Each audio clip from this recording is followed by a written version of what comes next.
What's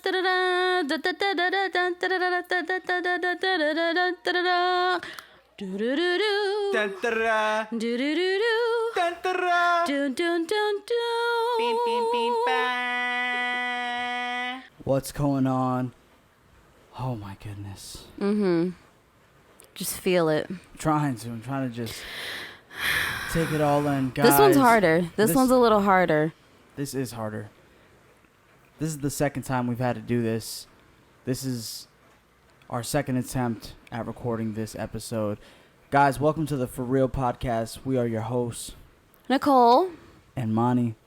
And today we're talking about this new movie from M. Night Shyamalan, Knock at the Cabin. Never know if it's A or the. Guys, this movie is intense.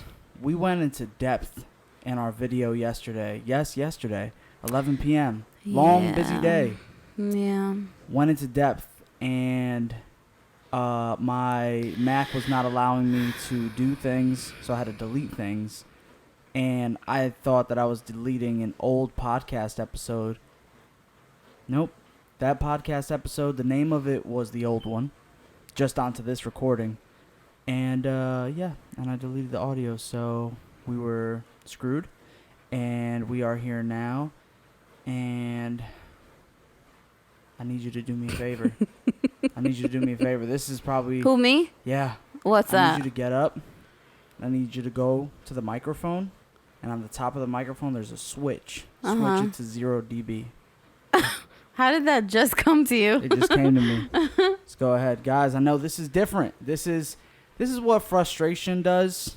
This is what happens when things just don't happen the way that they have to. So, bear with us. Also, in the background, you may hear something that you don't want to hear. It is our dishwasher. Okay, we're normal people here at the For Real Podcast, and we're just getting everything done all at once.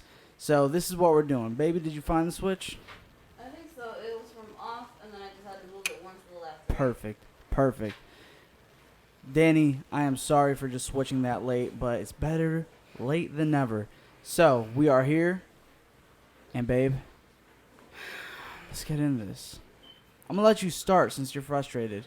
And I like when you're frustrated. I don't know if that's actually the way to go. I think it's the best way to go, honestly.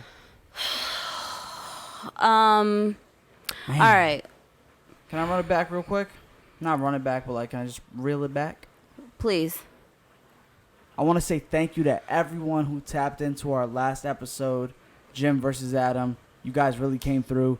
First episode on YouTube, so we are now on YouTube, Apple Music, Spotify, and our website on Buzzsprout, theforrealpodcast.com. Let me hear you say wayo. Wayo.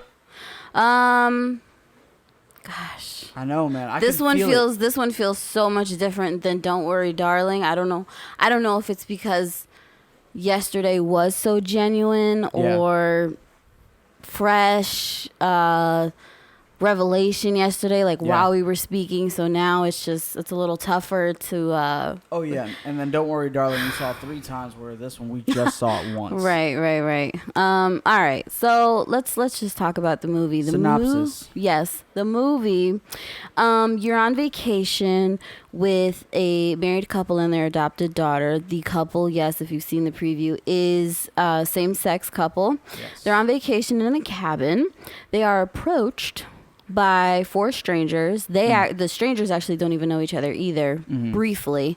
And they have to choose between making a sacrifice in their family or not even risk, but doom all of humanity. Yeah. So the whole movie is, have you made a choice to sacrifice? And spoiler alert, which is this entire podcast. Always. No. What is it? Humanity has been judged, or judgment has been made on humanity. Yeah. And then a plague is unleashed on humanity, and slowly but surely the earth is dwindling because of their decisions. Yeah, every time that they answer no, then a plague is released, and if they just answer no entirely, whole face of humanity, except for them, will live. Yes, and they will see everything. The planet is doomed. and they get to witness it all. But should I just say the ending? No, don't say the ending. So, but I do want to just get right into it. Yeah. We'll start, right? Guys, like she said, this is an episode filled with spoilers. So if you have not seen it and you do not want us to spoil it, please stop this.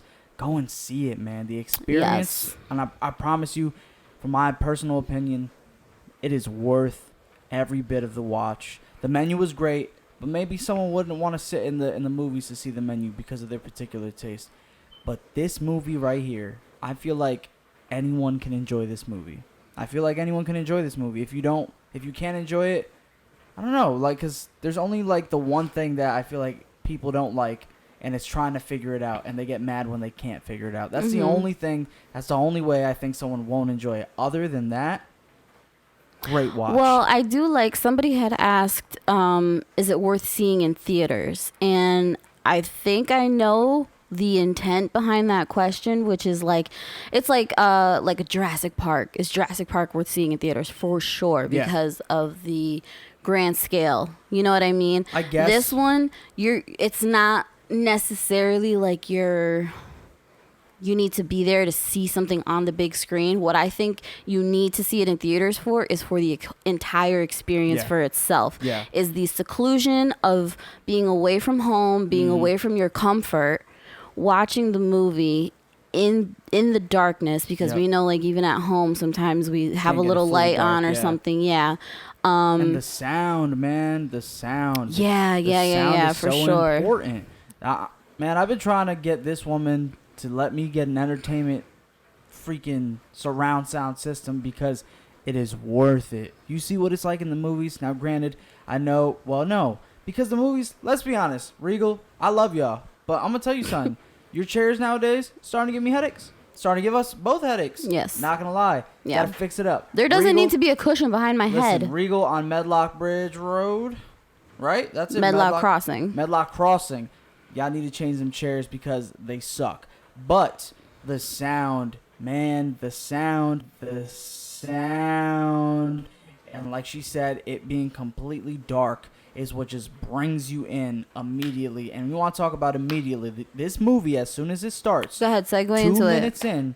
2 minutes into the movie, hooked. Because it goes right into it. Not like other movies where you're like, oh, what's about to happen? You're waiting around. You're trying to figure out what's... Oh, no. As soon as it starts, you start with this little girl named Wen. She's outside catching grasshoppers when this big A man, and we all know who it is, Dave Bautista, is just walking out of the trees. This man, y'all know he's huge. This man is yoked. He's wearing, I think, jeans, a button down, and boots, and freaking some little Carl Lentz frame glasses. And that is probably one of the creepiest looking things, because you would imagine him to be in like a cutoff shirt. You know what I'm saying? Because he's so big, or like athleisure. Just not in that element. No. If he does, he's like carrying an axe over his shoulder. Said, they are secluded. This is a lake. I don't remember where, but they are away from everything. He approaches, sees the little girl. Obviously, the little girl's nervous. Tries to make friends with her because he has to tell her something. And that something that he has to tell her is the decision that her family's going to have to make. So, I'm going to get right into it. Casting, acting, and chemistry. Guys, the cast in this movie. Superb. Dude, superb. Superb. Like every single person. And then it's not only just that mixed with the costume and stage. It just all comes together. And it's like, yo, y'all really brought Dave Bautista. Y'all really brought Rupert. Y'all really brought, I don't know everyone else. But, and put them all together in this one movie. Because you got two big names and then a bunch of, I don't want to say no names, but people I don't really know.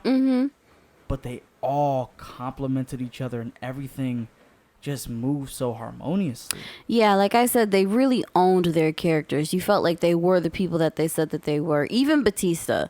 Like, but it's funny because I think Bautista, the way that they addressed them in the end symbolically, I was like, oh, guidance. Yeah, I love that. I love that Dave Bautista especially dressed the way that he was. He really did look like a guidance counselor. Like a teacher. who just loves going to the gym in his off time, you know, but you know that somebody like that has a sense of discipline to them. They have a sense of control. So it's just like, yeah, that was a really great decision to cast as. Oh, absolutely. Man, again, the chemistry. You have this little girl, man. I mean, what, maybe 11, 12 years old? You think so? Oh my God, I would have said even young. Or I would say that age just because of acting. Yeah. In the whole film, I feel like 11 to 12, you can almost keep their attention for a whole movie. You got to be there months. Yeah. Almost a year. Well, even to ask her to portray those emotions that she had to portray, it just definitely had to have taken like some sort of age of understanding. So that's fair. I would say 10 maybe. You got this 10, 11-year-old little girl who, like I said, catching grasshoppers, just being a little kid. And then in comes Batista. And man, when I tell you that M. Night Shyamalan, director, right from the beginning, they have this angle from like the ground to about top of Batista's calf, just amplifying the sheer magnitude of how big this man is. And then you just hear like the mud or the dirt beneath his boots, and it's like something about the sound of boots walking on dirt is just heavy. You know what I mean? It again, just tying it in, then with the sounds of everything around, and then him approaching this girl, and she's so small. You know, it's just like, oh my God, the contrast. So to choose this person and this person to put them together was crazy. And then there's a part where they then begin to speak, and like I said, he mentions to her about, you know, what they're gonna have to do. He asks about this scar that's on her lip, and you know, she's kind of shy about it. And he said, you know, that's too personal, I shouldn't have asked. She said what it was. And then he was like, well, I don't have any scars, but if you were to look inside me, you would see a broken heart because of what I'm going to have to ask you to do and your family to do.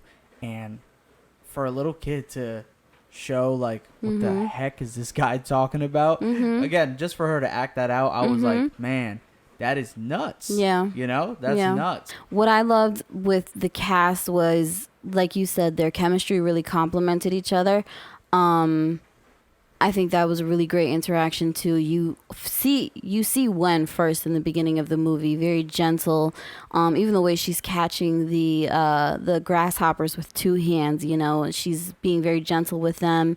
And then the contrast immediately bringing in Batista to show you like, okay, this movie's about to get heavy. And then everybody else that comes in, you see the boundary of being strangers, but their emotion and their agony about today is what brings them together, and you realize that they're on this mission together. So I loved how high intense everybody's emotion was. Yeah. I'll say it again. Rupert on his knees on the floor. I mean, he didn't even bring that in Harry Potter. Yeah. And I'm sorry for bringing up Harry Potter. I'm sure we all want to leave that in the past, and he doesn't want to be reminded of that every single time. But just to see like his ability, his capability as acting, it's like, wow, this guy.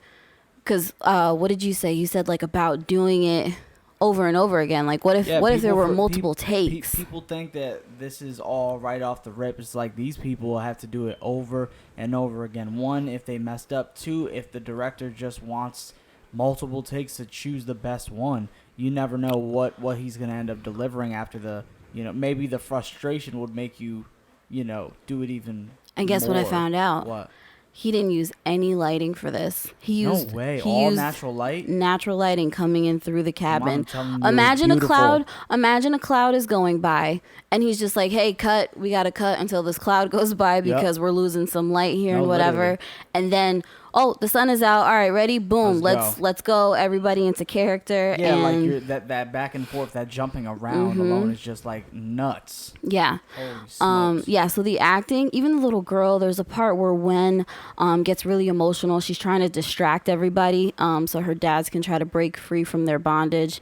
And she just like stirs up this screaming and this hysteria, you know, that like, you know, kids can kind of do sometimes when they have a tantrum. But like, again, she's really acting. That's the truth of it. That's the reality, is that she's acting. And for her to be able to do that, I thought the acting was A. Yeah, definitely grade A. I just want to go into like a couple of notes that I took when I'm watching the movie.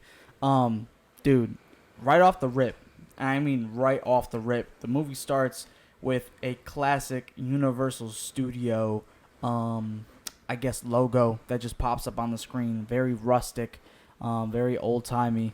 So to see that and then hearing all the sound effects right off the beginning, it like draws you into this level of anxiety. Like, am I about to see like a horror movie? Like, you know what I'm saying? Like, you don't really know what you're going to see, but it draws you into this level of anxiety. And I was like, man, that was real interesting. The music's super ominous. Oh, by the way, last movie that I seen before this by M. Night Shyamalan was Old, which was good. But man, coming into this, like, you know, when I don't know, let's say you go to a restaurant, one that's pretty good, and you went the last time and it was pretty good. That's about it. And then you're going in there kind of with that same expectation. But again, right off the rip, I was like, man, something is different about this one. It's just grabbing me right away. Like, I mean, right away. And I got to shout out guys like him, Quentin Tarantino, that takes so much time to make another movie. And I'm sure it's like, you know, you watch your last piece of work and you create something else, maybe with the note of, all right, maybe I made them wait too long. I don't know what that process is like, but if it's like that, dude, I mean, come on, that's so crazy to me, you know. So I was loving that, really appreciating that. Dude, these shots out of the whole movie, these shots are so nuts, and so creative. Oh my god. Yeah. You know, like I told you about the halfway by the calf shot. There's a shot where Leonard, who is Dave Bautista, and Wen, they're speaking to each other, and and she brought this up to me. There's close-up shots on both of their faces, and as I'm watching, I'm like, why is this so close? What is it about this? But then I'm realizing that I'm watching it from Wen's perspective and Leonard's perspective, and it's like showing this level of trust, and also like this level of I guess you're seeing the pureness of the child, you know what I mean? But then she mentioned, she's like, but it's like a moment it's straight, and then there's another moment where it's close up, but it's kind of crooked looking, so almost like you're looking like, can I trust them? And I thought that was so dope. So, all right. So I love diving into interviews after I've seen a movie that really sticks with me. And I try not to do it before we record because I want my reaction to be completely mine and not influenced by anything that I've read. Yeah. I did read some interviews after we recorded yesterday before I found out that everything was deleted. But I just want you to know how official we are because Give me some. I read an interview where Shyamalan spoke about that first opening scene with Bautista and Wen, and he goes, because the interviewer asked, there were a lot of close-ups and particularly just the face in the frame. Yeah. And he goes, you know, why did you decide to shoot like that? And Shyamalan said, he goes, there's different frames for different things you're trying to come across in a movie. Yeah. If I'm somebody who's like tied up and I'm trying to figure out how to get out, I'm going to shoot far away, a far angle, because I want the viewer to see, like, I'm thinking about, can I get out the window? Can I get, you know, is there a weapon on the floor? Whatever. He goes, but if I'm trying to figure out somebody I don't know and their emotion, and I'm trying to read their face, I'm going to be focusing solely we're here. We're directors. We're directors. We're writers. And he said, he goes, For Real podcast, movie coming soon. Oh, gosh. Come on.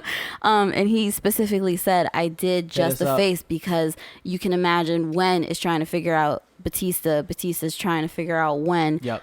Just based on facial expressions. Yeah. So the fact that we thought that too, I was just like, okay, we kind of do this. We're kind of official. We kind of do this. A little official. You know what I'm saying? Dude, I love that. I love that because it's like, you know, I feel like everyone thinks that they're and this is not to big us up in any real way, but like I feel like everyone. No, we thinks have fun they're- here. Yeah, I feel like everyone thinks they're good at something, but then you get the fact check. Yeah, From the top and dog. it's from the director. From the Come director on. himself. Come on, guys, listen. If y'all don't know what kind of movies to watch or not watch, you need to tap into this and trust us.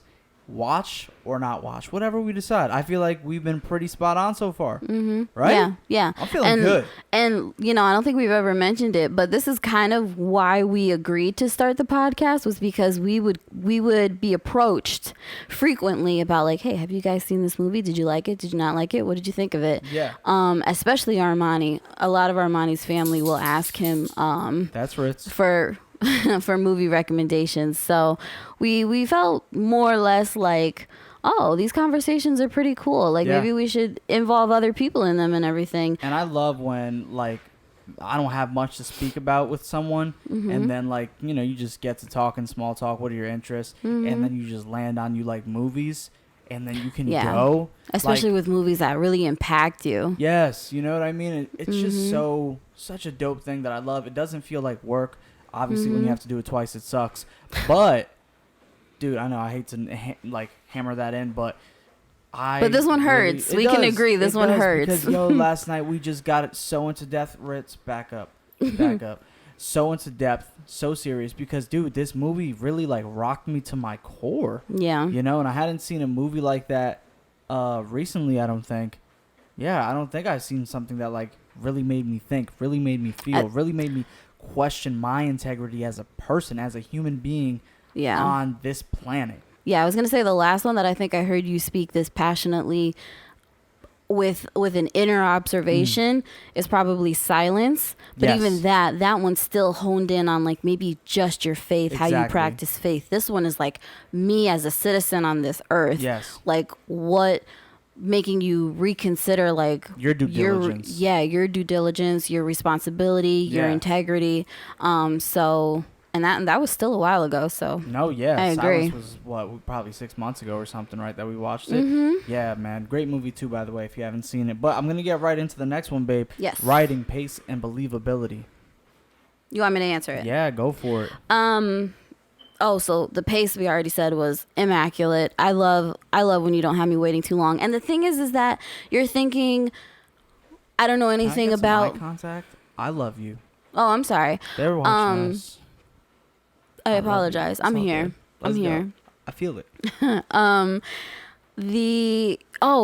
So if you want context, they still do the back and forth. They still bring you from the past to present to get some context on the family, but it's done such a rhythmic way that it's just like, oh man, like things are too intense right now. They're tied up. They still have to make a decision. There's a lot going on right now. And then boom, they'll just bring you back to Andrew, which is one of the fathers, kind of remembering these points in his life, when he meets his soon-to-be husband, when he adopts his daughter. And it's almost too like it's not just a random flashback. It's Andrew thinking, how did I end up here? How did my life end up here? Such a good observation. So, guys, I didn't think that at all while I was watching it. I was just like, oh, context. Really? Yeah, I was just like, oh, context on who this person is. Oh, I can see their behavior. Oh, I can see why it got the way that it got. That's it. So for you to see that, I was like, that's really dope. Me, I saw the moment where Eric... The one in the robe. The one in the robe, yes. Eric, when they showed him, he was just a little more like nurturing, kinder, softer, and then there was a moment where they're all singing in the car, and I'm looking at him, and I'm just like, he's gonna be the one. Yeah, he's gonna be the one. I did too. But I thought it was gonna be in a way that was malicious, like he was gonna be like, oh, I'm not even thinking. You're done. Me and Wen are out of here. Like, wow. Yeah. I thought he was gonna be so scared. Not even about questioning a higher thing. Just the fact of I'm scared, and if me and my daughter, who I don't have a temper, can make it out of here, I'm offing you. I'm done. Wow. Yeah, that's how I felt as soon as I saw that. I was like, oh, he's about to crack. They about to crack that boy like a freaking egg. So yeah. Wow, I did not see that Yeah. at all. Oh, I yeah. thought the way that they portrayed Batista's gang Yeah. as like different, because I love it. They said Batista was guidance. Yep. Rupert Grint, which his character's name was Redmond, was malice. Yep. Sabrina was Healing. and Adrian was nurture. And even you think the symbolism ends with them because of even their mission, like we have to stop the apocalypse from coming. Yep. But even the family, you know, with Wen being innocence, Yeah. and Eric being love, and Andrew being anger, it's like, Almost like the 7 deadly sins. yeah, In a right. sense. Like, you know, not exactly, but you know what I'm getting at. Yeah, like Basista's gangs was interpreted as the 4 horsemen of the apocalypse, and it's almost Biblical, if y'all don't know. Go on. like a supernatural kind of thing, right? But still, Eric and Andrew were humanity. They were the left and right shoulder. They were the emotions that we feel, and Wen is the innocence. It's just like the things that we have not corrupted yet, which is the fate of humanity. You know, the future generation to come is just do they get a chance? I can't believe you hijacked my thing from yesterday. I What? just heard What's that? How you just explained Eric and Andrew. I can't believe you just hijacked that. Did I though? Because I just did. said the left and right shoulder, which I said last night. No. No. Go ahead, please. No, that's cool. I've been talking for a while. Please. You sure have. You sure have. And you hijacked it. That was kind of crazy. I'm actually a little hurt. Did I do it justice a little bit? Not really. You just glazed it. You just glazed right past it. I'm going to be honest with you. I was like, wow, she really just took that and then kind of glazed it over. That's crazy. So I'm going to get into believability, if that's cool with you. Please. Okay, cool. Believability for this movie, guys. People are going to think like Andrew, and they're going to think, you know, here goes another, you know, end of the world doomsday movie. Oh, I see what you're saying. Not at all. Not. What do you mean? About what I said, how I hijacked it. I Yeah. remember what you said last night. There you go. Thank you, Lord. But no, yeah. So it's not just another doomsday movie. Again, in this house, we are believers of the Lord. So like seeing this pan out, and obviously, lately I've been seeing a lot of things from 2 perspectives. So you see it from someone like Andrew and how he could interpret it as such, which is he doesn't believe it. He thinks they're a part of a suicide cult, and you know, this is all a sham essentially.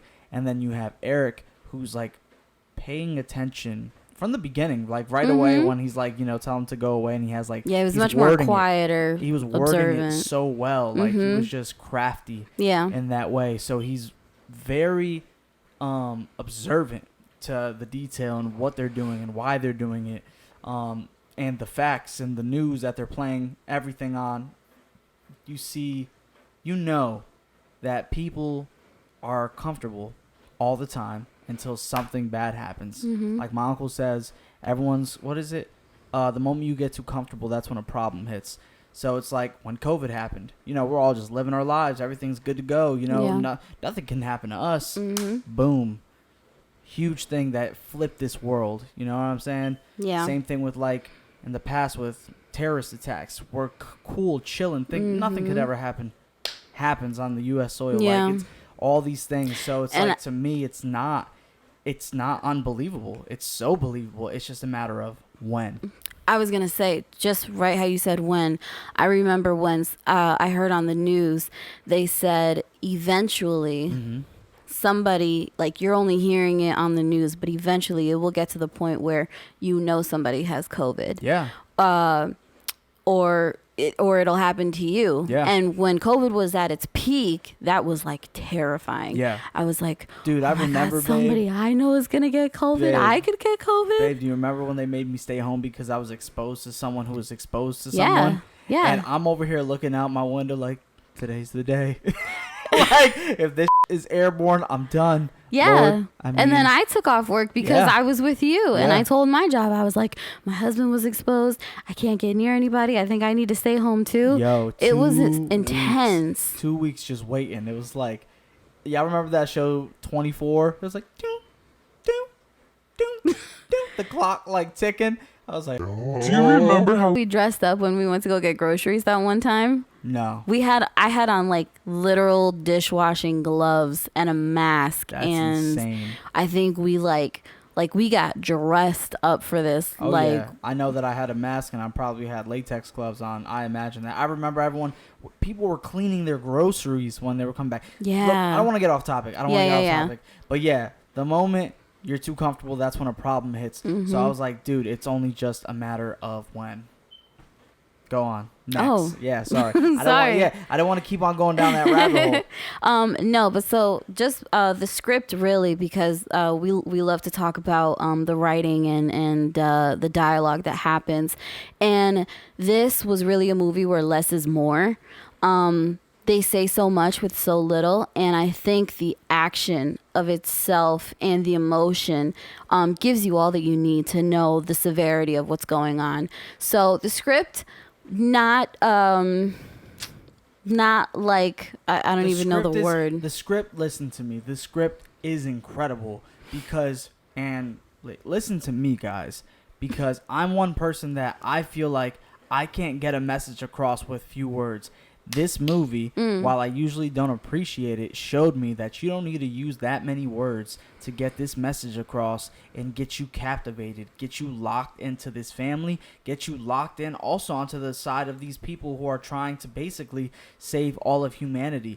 It was everything that needed to be said was said well, and people like Leonard, dude, this man, I can't get over it. Batista, you killed it, bro. You killed it. This man who's so large and could kill these people or force them to make a choice, he's being so calm. And there's one moment where he kind of loses his ish and like raises his voice, but then he apologizes immediately. And for me, when I saw him just walking around so calm, it's like I made the comparison yesterday. He's like an animal, like a lion or something, where it's like you see them in like their natural habitat and they're just prowling normal, but at any moment you feel like, you know what I'm saying? So it just leveled up that anxiety. Yeah, especially because he's capable. Just look at him. He's capable. And I feel like though he was a teacher, the picture of the kids that he showed, they were like in a gym. I felt like he had to be a wrestling coach. He had to be a wrestling coach. Well, he said he was a second grade teacher, but he probably did wrestling on the side or something. Dude, man. Come on. Filled in every once in a while. This guy's all about the extracurriculars. But, dude, it was just so nuts. Yeah. Going back to that, they didn't need much. Their emotion was so genuine. Each and every one of them, again, like with their and every one of them with their names of like guidance, healing, nurturing, and what was Ron's? Malice. Everything lined up just like that. You know, it's like a guidance counselor usually listens more than they speak. You know, and that's what he did. Angry people speak more than they listen. And then you got the people who are healing, you know, just being very just caring and then nurturing. You just felt that motherly side from this woman. It was just so dope. Like they did more in like what they did than they had to speak. Yeah. You know? So costume and stage design. I mean, how does it feel knowing now? This is kind of cool to know now that they didn't use any lighting and that they used all natural light. I love it because I love the color grade. In my recording yesterday, I was like, the color grade is impeccable. Everything in here looks great and bright and beautiful. Love it. And I had mentioned that I don't care for the color blue, so I didn't care for like a little bit of blue. That's almost my. No, I felt like the blue took up. There was a blue vignette. Did you look that up? I didn't. There was a blue vignette that I didn't really care for, and the coloring was sort of centered, and I just didn't know what that was about. I thought maybe that was symbolic of something too, but I don't know. I guess I'll read into it. Color grade and stage design, we said? Yeah, so again, like I said, I loved it. And the stage design, bro, it was so simple. They were just in the secluded cabin, trees everywhere, a lot of browns, a lot of greens, and then the natural light that was just highlighting everything that needed to be highlighted in the space, which was crazy. Another thing that I loved about the seclusion, there's a moment where you see the family, they're like walking, about to approach this dock, and the dad, Andrew, goes with Wen. They run off the dock and they jump into the water, and then you have Eric who goes secondly and jumps into the water, but then there's like a slow pan out to sea, and it's just them three, but they're having fun all together and they're alone. So for me, it felt like it was showing me humanity really is selfish. Like, I mean, all the things that are in our face constantly at every moment, bills, death, heartache, sickness, all these things. And it's like, I just want to take care of my family. I just want to take care of my wife. I just want to take care of my mom and my sisters and my nieces. I don't care if everyone else dies, honestly. Like, that showed it, you know, because it's like, bro, what have these people done for me? You know, that's where you start thinking. And I just felt like in that quick little clip, it just showed, man, if we really need to, maybe most of us would choose just us. Oh, yeah. You know? Oh, guaranteed we would choose our family over the rest of the world. And this I don't want to take away from you, because this was a really great revelation that you had yesterday. Come on. Look at God. Segueing into the contrast between Eric and Andrew, and you know, them showing the two sides of humanity, do you think it was intentional then? Because what I did find out was this movie was loosely based on a book. And the book is called A Knock at the Cabin at the End of the World. And I haven't read it. I don't know anything about the book. I just found out that it was loosely based on the book. Do you think it was intentional to have a same-sex marriage couple? So I don't know if it was intentional, but it definitely made me think that like I don't remember how I worded it yesterday, but I remember it just showing like there's two sides of people in general. You know, there's people who say we all have the sheep and we all have the wolf inside of us. It's all just a matter of someone bringing the wolf out. So I felt like when I saw both Andrew and Eric, it wasn't even just really a focus or more so an agenda or anything. It was just showing that like humans, man, as a whole, there's always a decision. You know, you can either choose something bigger than you, or you can choose just for yourself. And I feel like that hit me more recently, because over the past 2 years, I've had to learn about being a team player and thinking about people more than myself, and thinking about everyone, even if at times I feel like there's shortcomings for me. And still sometimes I struggle with that, because it's like, why am I constantly struggling and then having to worry about other people when I feel like I'm not the one always being taken care of? But then it's like, it's not people's job. It's not up to me to look at people for that help. It's like God will bring that thing that I feel like I'm lacking, you know. And I feel like that's kind of where Eric got to at the end. Like he started to like believe into something bigger than himself, and it really touched me, and it really moved me. Yeah. One thing I wanted to touch on that you did mention yesterday about it was that if it wasn't intentional, I still say bravo. Yeah. Because the cast was perfect. They still did an amazing job as a team. But I loved that having the same-sex couple almost kind of took away this stigma if it was a husband and wife, where you'd think the husband's going to sacrifice because that's his duty, you know, as the head of household, you know, that's what he should do. Or the woman is going to sacrifice because her heart is so full that, you know, she wants to sacrifice for her child, you know, putting her child first before really even humanity. So having the same sex couple took out that stigma, took out those presumptions, and was just made you kind of look at them as just man. You know, their home was man. It was just the turmoil that we deal with internally when making hard decisions. And as a whole, I felt like it showed selflessness, like selfless decisions can change the world, where selfish ones can destroy it. You know, so like just a dope way to like put that just into words. And And then again, seeing them, it really showed we're not as brave as we think we are. Or generous. Or generous. Like you said earlier, in the face of adversity. That's where everyone's character is. Yes. When there's a tough moment, what's your character like in that moment? And boy, it checks, and then it checks you as a believer because of that faith. You know, as a believer, our hope is that we have an everlasting future. You know, no pain, no heartache. So why care about this? Why care about this shell? If you believe, why care about this? So it's like, dang, how much do I actually believe? You know, and then you're also supposed to be selfless and generous.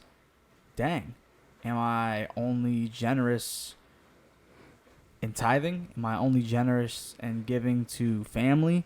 You know, am I when only, it's convenient when for it's me, convenient, or when it's to people that, when it's to people I care about, but when it's someone that I don't know on the other side of the country, you know, that I've never met before, I don't know if they're a good person, you know, why should I help them? Yeah. You know? So, yeah, man, it really made me check myself, just like in silence, the same thing. It's like, same thing. It's all good until it's not all good. Right. And then you have to choose. Right. You know, it's like one thing that's been circling in my head since we've seen the movie is when Eric, the more like warm-hearted one, when he says, what if families have been doing this for years? Yeah. Or for centuries, something very like end, that. yeah. And I just could not make sense of that. I was like, why would they put that in the movie, in the script? Yeah. What were we trying to get from that? You looked it up? I didn't. No, I've just been pondering on it. And it's actually kind of crazy, like, to think, what if sacrifice has been happening this entire time? Yeah. Because loss and grief teach us compassion. You know, like, do you see where I'm? No. Okay. The way you just literally like Scratch a my cartoon. head. I'm kind of lost. Yeah. I wish I was right there with you, but going down Exhibit Highway right now. Yeah, so I was just trying to make sense of why was that put in there, because it just seems like everything else in the movie was so intentional that there wouldn't be that line for no reason. And if Shyamalan's goal was to, if not give you an answer for anything, to at least make you ask questions, then this was a question I had, was just like, why was that in there? And I wonder if the idea of families have been sacrificing a member for years, for centuries. Physically, just like in the movie, they had to make a sacrifice between the three of them. If they've been doing that for years to keep humanity going, because loss, grief gives you compassion. It softens your heart sometimes. Because you've experienced it? Exactly. Okay. So it's like, does that keep us going? Everybody else's sacrifice, has that kept us going? Yeah. Yeah, so that was just something that I had been thinking about. I mean, yeah, and then if you don't think about it in such a, like, I guess, morbid way, like, you could even just think of, like, sacrificing your time. You know what I mean? Again, if we're just thinking on symbolism. I just saw on the news, I think I saw it on the news or, like, Instagram, something, and just talking about how polluted our ocean is. Yeah. You know, I'm just like, oh, we really got all this technology, and we just scoop up a bunch of, like, trash? But also it's like, well, dang, can you know, not throw a piece of paper on the ground when you're walking? You know, it's just can you pick up a piece of paper that's not yours? That's perfect, babe. That's perfect. You know, just one piece every day. Like, what a difference. Not only that, but then the impact that you'll have around, because people will see you. What is this person doing? You know, it's just like, why didn't I pick that up when I walked past it? Yeah. I'm telling you, it makes a big difference. But guys, now I want to get into a couple more notes here. Back with, like, kind of the believability or even the anxiety of this movie. So me and my work crew, we have, like, movie nights sometimes, and most recently we were trying to figure out what movie to watch, and we landed on 2012. And if you know, it's another doomsday movie. And then also at work, if y'all don't know, I print shirts, so sometimes it gets kind of monotonous with just music going on all day, or if we can't find good music, so we put on a movie. And more recently we put on Interstellar. again, another movie where like the planet is dying and we're trying to find something else. And then I watched this movie, and when I just see all this stuff being There's a theme. What's this theme? What's going on, God? Why am I watching this? Why is all this happening? But then again, it shakes me to my core to then make me think about these things seriously. If you have to be selfless, are you being selfless? Yeah. If you had to make a decision like this, could you? You know, and it's just like, okay, dang. Yeah, this isn't for play. You know what I'm saying? Yeah. This is What's for your real. contribution, son? Yeah, literally. So it's like, dang, man. I really, not in a checklist way, but you have to not be so comfortable with what you have, even if it's not much, but it's comfortable. Yeah, you have to learn to not, because we're not taking it. No. You know, and not to get morbid, but it's just, it makes you think, man. It really makes you think. And all we strive for and are told to strive for is security. Yeah, that's really it. what it comes down to. That's it. Dang. Make sure you got it locked. Secure the bag. Yeah, babe. Keep on going with some notes, because I got a couple things, but I'm going to let you go. Really the end of it was just sound effects and music, and I love that some movies still keep orchestral soundtracks. I was actually listening to it last night, and very great. I think the only like pop song that was in there is, and I don't know why I can't hear it in my head right now, but the Boogie Shoes. Oh yeah, I don't even know it. On my boogie shoes. I wanna put on my boogie shoes. Yes, that's the song. That's really the only pop song in there. Other than that, it's all orchestral. There's the highs, the lows, and I still really appreciate that. Oh dang, man! I thought you were even gonna go a little deeper. Also, so that's a theme too in the movie, that they show this song that they are listening to on the way to their vacation home. And obviously it's a fun time because it's the dads and the daughter. They're having a great time. And then at the very end, you know, they made the decision. If you didn't guess already, they made the hard decision. And they sacrificed one of them. Not going to tell you who. Just want you to see it. And there's a moment where they end up going to a diner that's not too far away from them. When they leave the diner and they have seen on TV that the world is like straight now, they go into a truck, turn on the car, turn on the radio, and the song is playing. And then the dad turns it off. I was going to say, be careful. Be careful. Don't say it. Don't say what? Don't say who. Don't say who what? Don't say which dad. Oh. I'm like, what? The dad turns it off because obviously it's probably a little like touchy because there's only one of them there. And then you see when she looks like kind of curiously and then turns it on. And then does she try to turn it off again? She does turn it off. She does turn it off again. And then he looks at her and then he turns it on, right? And it showed just like this really tough thing, but inevitable thing about having to move on and being okay with moving on. And there were no words. It was nothing. Maybe three minutes of no words, just action, but it said everything. It was that. It was like, no, I want to hear this song because it reminds me of Daddy. And then it was like, No. First, I can't hear this because it reminds me of Daddy. Yeah. And it's like, no, I want to hear it because it reminds me of Daddy. Wait, let me turn it off because it might be too touchy. And then, no, let me turn it on because we're going to have to move on. We have to move on. Yeah. Dude, to like yeah. say that with nothing yeah. is crazy. And again, we could be wrong. We got to fact check this, but I feel like that's pretty spot on. Yeah. But, bro, dad joint crazy. Babe. Dad joint crazy. Yeah, give me your scores. Go yes. through. So my scores, God, I hate this face recognition-ish. Okay, here we go. Sound effects and music, I gave it a 4.5, which I feel kind of bad about because I just said I really love the orchestral music. But we're going to keep it. Oh, you know why? You know why I said that? Because unlike Don't Worry, Darling, despite the suspense and thrill, there wasn't really a sound that stuck with me that made me feel uneasy. Like Don't Worry, Darling. There's a very significant that like that they do in the movie that just sticks with very you. Cultish. Yeah, so that's why I gave it a 4.5. I felt like they did have that sound in the beginning, but I get it. Color grade and editing, I gave it a 3.8. And that was because I really didn't care for the blue grade. Yeah, I like that you have to like justify these scores now. I love it. Go on. because Yesterday was different. you made it an issue yesterday, and that's why I'm doing it now. I learned from my mistake. Go ahead. My mistake. Yep. Costume and stage design 5.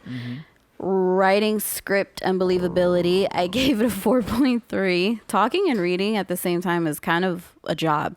Yeah, I gave it a 4.3. Pace 4.8 because that was amazing. I love that I didn't have to really wait for anything. That sounded so selfish. And then casting, acting. Well, we see where we both stand. Yeah. I love Clearly, it. I'm choosing you, Ritz, and Layla over humanity. Sorry, Same. humanity. Sorry. Bye. Casting, acting, and chemistry, I gave it a 4.9. Like, unmatched. So that gave me an overall score for Knock at the Cabin 4.6. Come on. Yes. Come on, babe. Okay. Yeah. Okay. I feel like I could Turn me actually up. even go. I could actually even go a little bit more than that. Maybe a 4.7. But wow, you just changed it. This is what I'm talking about. I love this. Go on. yeah. But I'm gonna get to my scoring now. Casting 5, acting 4.5, chemistry 5, writing 5, pace 5, believability 5, color 4.5 for the same thing. Wow. And the edit 5, sound 5, costume and stage 5, giving us a grand total of You know I don't know how to do it. 4.9, baby. Yeah. Listen, y'all. I'm gonna tell you something right now. I know it's early. I know it's February, but this is my favorite movie of 2023 so far. I'm loving this. I'm loving this. M. Night Shyamalan. This made me think differently about you, my guy. I'm excited for new movies. Hopefully, they just keep getting better. Agreed. I think they will. We're good.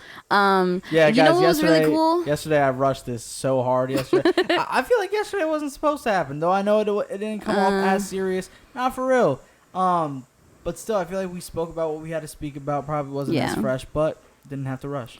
One thing I did read in the interview was like the interviewer asked M. Night Shyamalan, if somebody asked you like what order to watch your movies in that you prefer, like from best to maybe not best, what order would you give them? Yeah.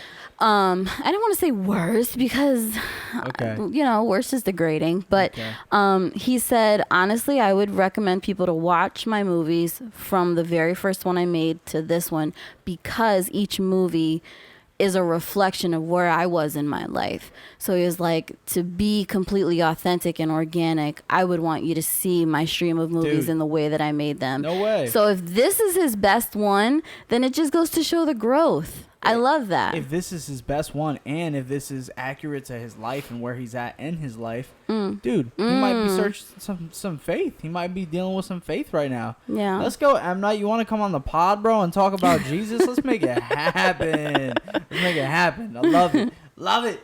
Oh, man. Nah, but it was so good. Even like hearing from Nicole's cousin about him loving the movie as well. And he's like studies film. Like he loves film so much. And him even talking about... Shout out Mikey. And even him talking about just like faith and skepticism. It was just like, yeah. It's always dope to see because like, I mean, I feel like religion is mood unless it's talking about a horror movie where someone's being possessed. It's like the only time we talk about religion these days. Yeah, I know. So I loved it. And I highly recommend it. Guys, go see it. If you're an AMC member, go see it. If you're a Regal member, go see it. We're both. We're about this life, for real. Yeah. For real podcast. And I hope you enjoyed this conversation. This was definitely more in depth, more kind of surrounding the movie than about the movie, if that makes sense. Yeah, I feel like we didn't like pick it apart. We just like told Yeah. And we... That was cute. Yeah. And this is just like a conversation that we love to have, and we both really like to talk a lot. So if you want to, we're still on camera.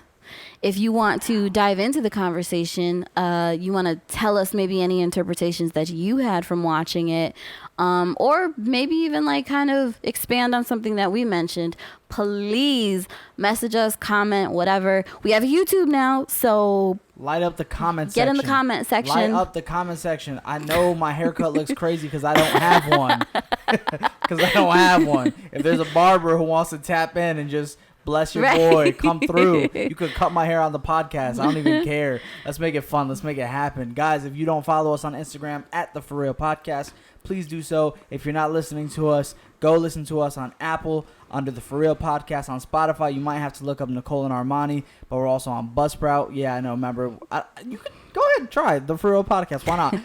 TheForRealPodcast.com. That's our website on Buzzsprout. And like we said, we are on YouTube. So subscribe, like, share this with all your friends, family, and other moviegoers. We love y'all and we appreciate y'all. We're out of here. Thanks for listening. Thanks, guys.